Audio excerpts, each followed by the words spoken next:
Hi student, मैं सलारसा खां। New chapter class 11 का semester 2 new chapter कुटज आचार्य हजारी प्रसाद द्विवेदी।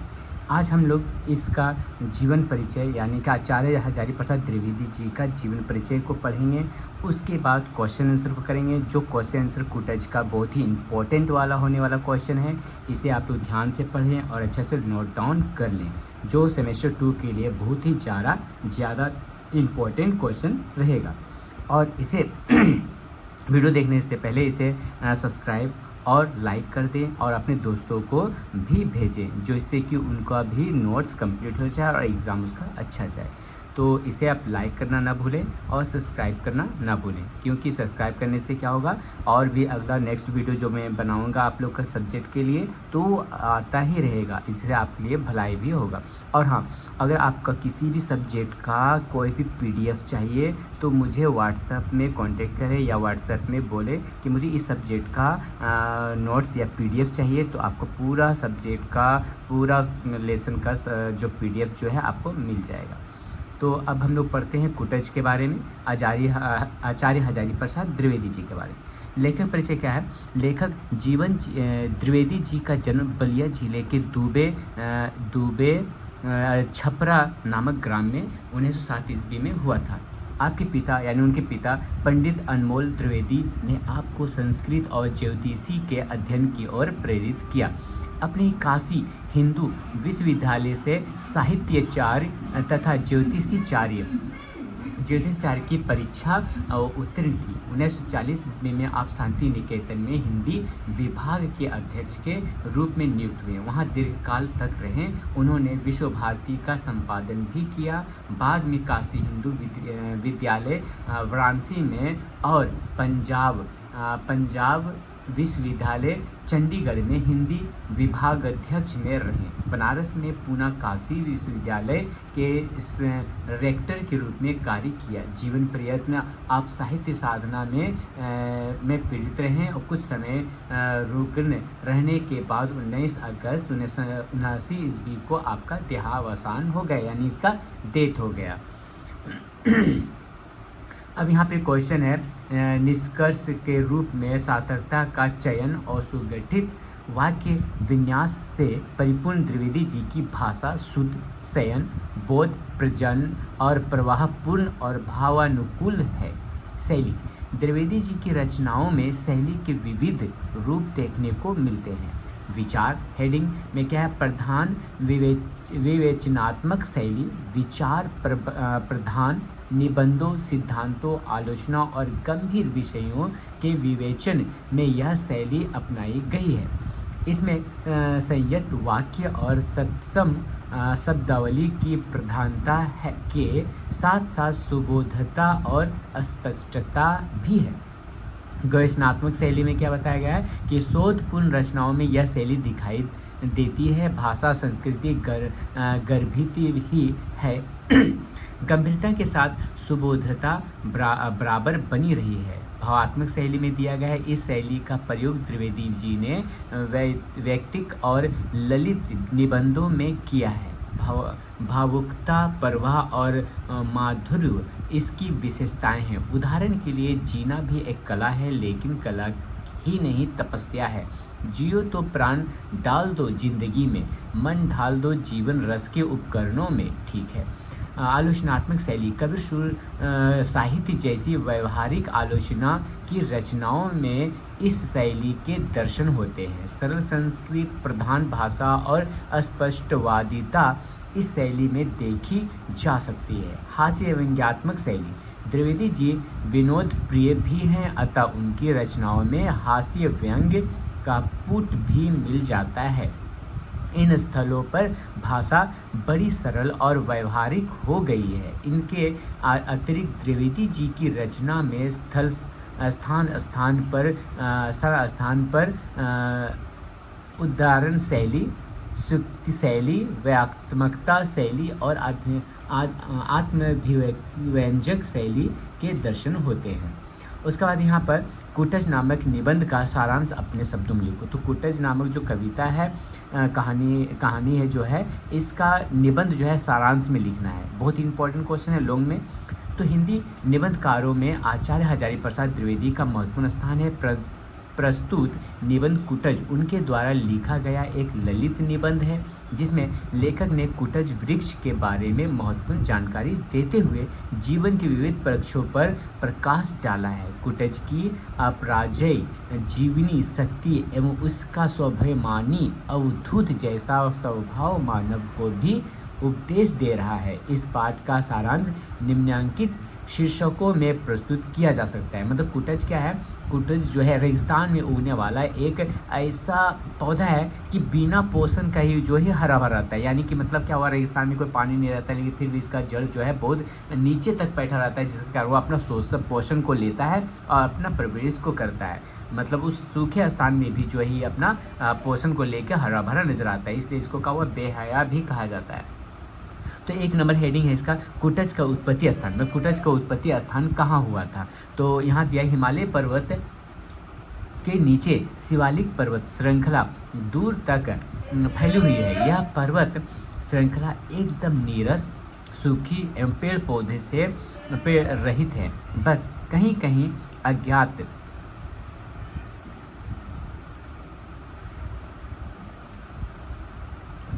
अज्ञात कुल गोत्र वाले कुछ झाड़ झंखाड़ ही यहाँ खड़े दिखते हैं, किंतु यहीं पर कुटज के ये शानदार ठिगने से वृक्ष भी दिखाई पड़ते हैं, जो पूरी तरह हरे भरे हैं और फूलों से लदे हुए भी हैं।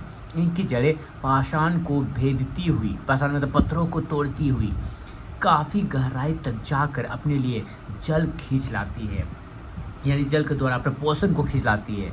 द्विवेदी जी को इन वृक्षों का नाम याद नहीं आ रहा है, यद्यपि वे ये पहचाने हुए ये प्रतीत होते हैं। नाम, 2 नंबर हेडिंग है नाम की महत्ता। इन वृक्षों के नाम द्विवेदी जी के ध्यान में से उतर गया है। नाम के लिए उनका मन छटपटा रहा है, क्योंकि बिना नाम के पहचान अधूरी है। रूप सामने है पर नाम गुम हो गया है, इसलिए इन्हें पहचानने में कठिनाई हो रही है। यहीं पर मन में प्रश्न उठता है कि नाम बड़ा है या रूप? लेखक सोचता है क्यों ना मैं इसे कोई नया नाम दे दूं, पर मन नहीं मानता। मन तो उस नाम के लिए छटपटा रहा है जो समाज में इसे दिया है।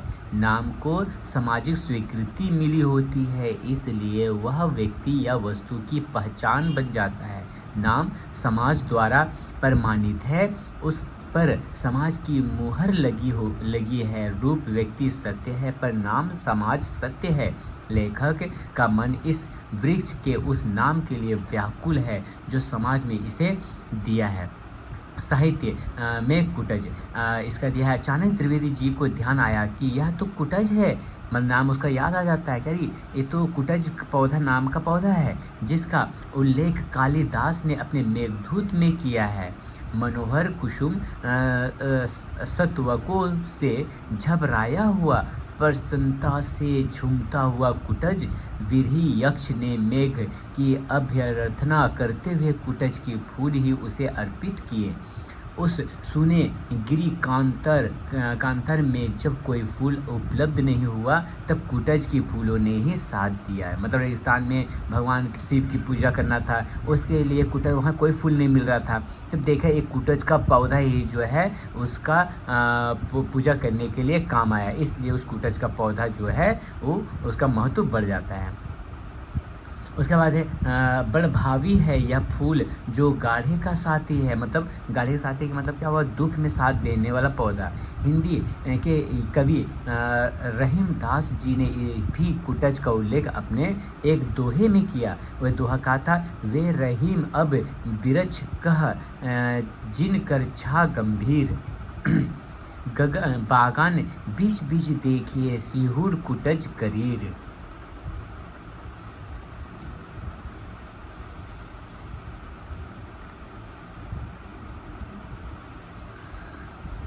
वे वृक्ष अब कहाँ है जो अपनी विस्तृत छाया लोगों को प्रदान करते थे।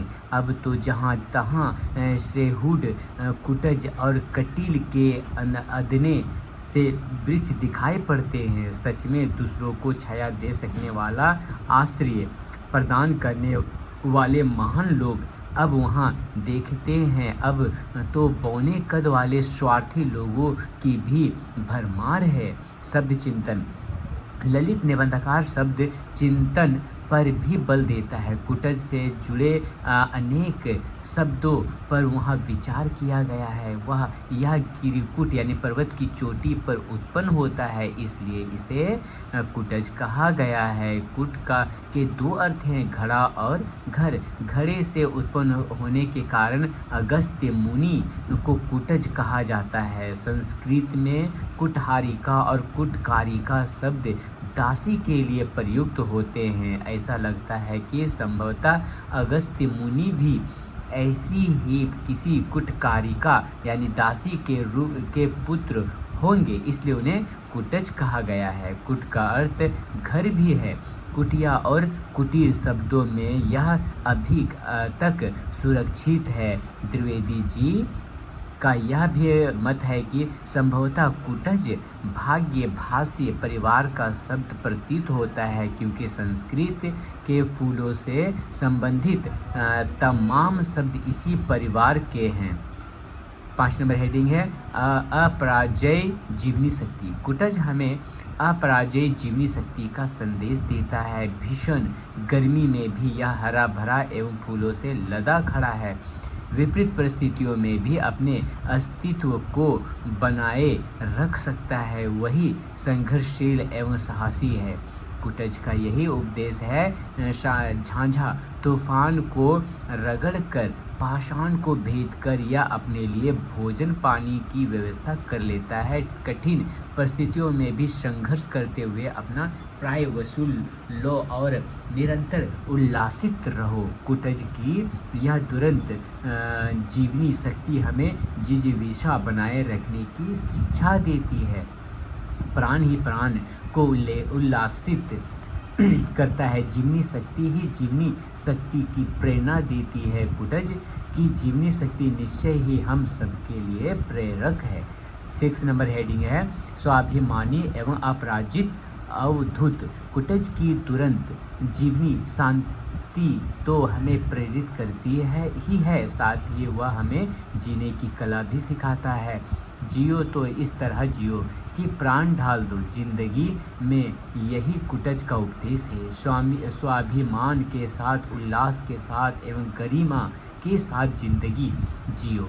कुटज स्वार्थी नहीं है, वह परमार्थी है। उसने अपने मन को वश में कर लिया है, इसलिए लोभ लालच से परे है। मनुष्य को भी उसी की भांति इन दुर्गुणों से दूर रहना चाहिए, क्योंकि लोभ लालच हमें स्वार्थी बनाता है तथा हमारे स्वाभिमान को ठेस पहुंचाती है।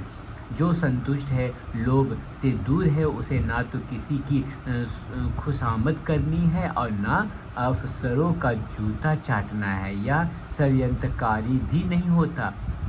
दूसरों को अपमानित करने के लिए तंत्र मंत्र नहीं करता, अंगूठियों की लड़ी धारण नहीं करता। वह शान से, स्वाभिमान से और गरिमा से जीता है। कुटज अपने मन पर सवारी करता है, इसलिए वह सुखी है, क्योंकि दुखी वही है जिसका मन परवश है, यानी जिसका मन वश में नहीं है। कुटज निश्चय ही धन्य है और साधुवाद का पात्र है। वह मानव को बहुत कुछ सिखा रहा है। हमें उससे अदब्य जीवनी शक्ति एवं मन को वशीभूत करने का उपदेश लेना चाहिए, तभी हम कुटज की भांति मस्त एवं उल्लसित रहकर जीवन यापन कर सकेंगे। नेक्स्ट क्वेश्चन है, कुटज निबंध में लेखक का उद्देश्य स्पष्ट कीजिए। तो लेखक उद्देश्य क्या है कि हजारी प्रसाद द्विवेदी द्वारा लिखित कुटज निबंध संस्कृति शब्दावली के साथ हिंदू उर्दू शब्दावली का मिश्रण है। इसमें ज्ञान के साथ लालित्य का उद्भव समन्वय है। हिमालय के पत्थरों के बीच कुटज पुष्प वृक्ष उस सूखी शिलाओं के मध्य खड़े ही गौरव से खड़ा है। कुटज के माध्यम से लेखक हमें यह संदेश देना चाहता है कि यह पुष्प वृक्ष वीर, परोपकारी और योगी के सदृश है। हिमालय के सौंदर्य के बीच यह सौंदर्य विहीन पुष्प, जिसमें ना तो फल है ना तो विषय, सुंदर पुष्प ही है, किंतु उसके माध्यम से 3 संदेश लेखक देना चाहता है। पहला है अपराजयी जीवनी शक्ति, दूसरा है वह अपने लिए नहीं बल्कि दूसरों के लिए जीता है, दुख सुख से परे है। उसके बाद है आत्मविश्वास पूर्वक निर्लिप्त रहकर शान के साथ आंधी व लू के थपेड़ों के बीच दृढ़ता पूर्वक खड़ा रहकर अपनी वीरता का परिचय देता है। उन सूखी शिलाओं से भी चट्टानों को भेद कर अपने लिए रस रूपी भोज्य पदार्थ ग्रहण करता है। दूसरों को छाया प्रदान करता है, यही उसका परोपकार भाव है और सभी परिस्थितियों में समान रूप से संघर्ष करता हुआ जीवन यापन करता है। यही उसके योगी का स्वरूप है। इस प्रकृति चित्रण के माध्यम से लेखक मानव को शिक्षा ग्रहण करने का संदेश देता है। नेक्स्ट क्वेश्चन है, कुटज निबंध का आज के संदर्भ में औचित्य निरूपित कीजिए। लेखक निबंध आज के दौर में बहुत ही प्रासंगिक है। आज की स्थिति में भीड़ है क़यामत की और हम अकेले हैं। अनेक प्रकार के विकास के साधन होने के बावजूद मनुष्य अकेला और कुंठित है। ऐसे में कुटज निबंध हमें सिखाता है, मन के हारे हार है, मन के जीते जी, अर्थात हमें विपरीत परिस्थितियों में भी अपनी जिजीविषा नहीं छोड़नी चाहिए। Think positive and be optimistic का संदेश देता कुटज निबंध आज के संदर्भ में भी अत्यंत प्रासंगिक है। 6 नंबर क्वेश्चन है, कुटज शीर्षक निबंध की साहित्यिक समीक्षा कीजिए। तो कुटज शीर्षक निबंध की साहित्यिक समीक्षा निबंध निम्नलिखित शीर्षकों के अंतर्गत किया जा सकता है। 1 नंबर है एक व्यक्ति व्यंजक निबंध। कुटज हजारी प्रसाद द्विवेदी का एक व्यक्ति व्यंजक निबंध है। इसमें भारतीय संस्कृति के गहन अध्ययन की छाप और चिंतन की मौलिकता दिखाई देती है। व्यक्ति व्यंजक निबंधों में निबंधकार का क्षेत्र विषय तक ही सीमित नहीं होता, वह विषय के माध्यम से उद्दीप्त भावों, विचारों एवं घटनाओं के अनुभवों पर अधिक महत्व देता हुआ चलता है। इसलिए लेखक अपने निबंध का प्रारंभ पर्वतों की सुषमा से करता है। इसी संदर्भ में हिमालय उसके समक्ष सरकार हो जाता है और उसके चरण प्रदेश में दूर दूर तक फैली हुई शिवालिक श्रेणियाँ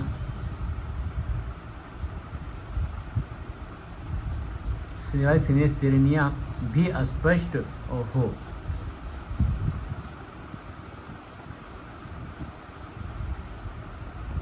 हो जाती है।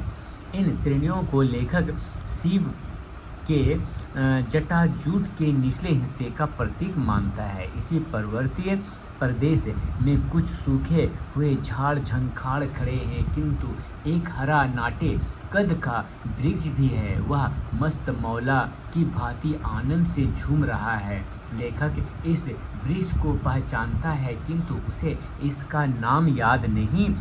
उसके नाम के प्रसंग में लेखक नाम, रूप और पद और पदार्थ का विश्लेषण भी उपस्थित करता है, किंतु एकाएक उसे इसका नाम याद आ जाता है और वह इसे कुटज के नाम से संबोधित करने लगता है।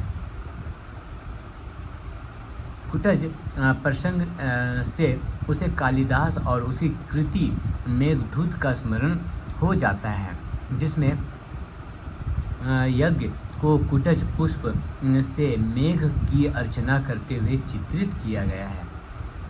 लेखक द्विवेदी जी के विचार से कालिदास ने रामगिरी पर स्वयं कुटज पुष्प से मेघ की अर्चना की होगी और घटना का मेघ के पक्ष में विचित्र कर दिया है। शिवालिक पर्वत श्रेणियाँ तो शुष्क है, जहाँ कि सभी वनस्पतियां सूख गई है, वहाँ पर यह हरा भरा पौधा संभवतः उन श्रेणियों के संतप्त दृश्य को सांत्वना देने के लिए ही उपस्थित है। शिवालिक श्रेणियों को सांत्वना देने के कारण ही द्विवेदी जी कुटज को गाढ़े के साथी के रूप में देखने लगते हैं।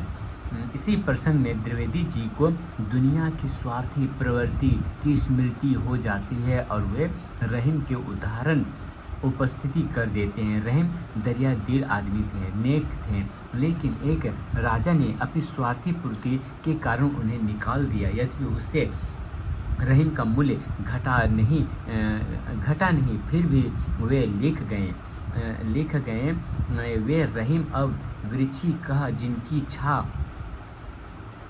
जिनकी छा गंभीर बागान बीच देखियत शेहुड कुटज करी।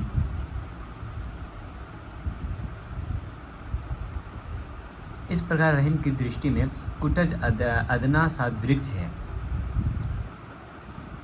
किंतु द्विवेदी जी इसे नहीं मानते। उनके विचार से भले ही कुटज की छाया सुखद ना हो, किंतु उनके फूल जो है एक नंबर कुटज शब्द की उत्पत्ति। निबंध के मध्य भाग में द्विवेदी जी कुटज शब्द की व्याख्या उपस्थित करते हैं। कुटज का अर्थ घर और घड़ा है। घड़े से उत्पन्न होने के कारण अगस्त्य मुनि को भी कुटज कहा जाता है, किंतु द्विवेदी जी इसे स्वीकार नहीं करते।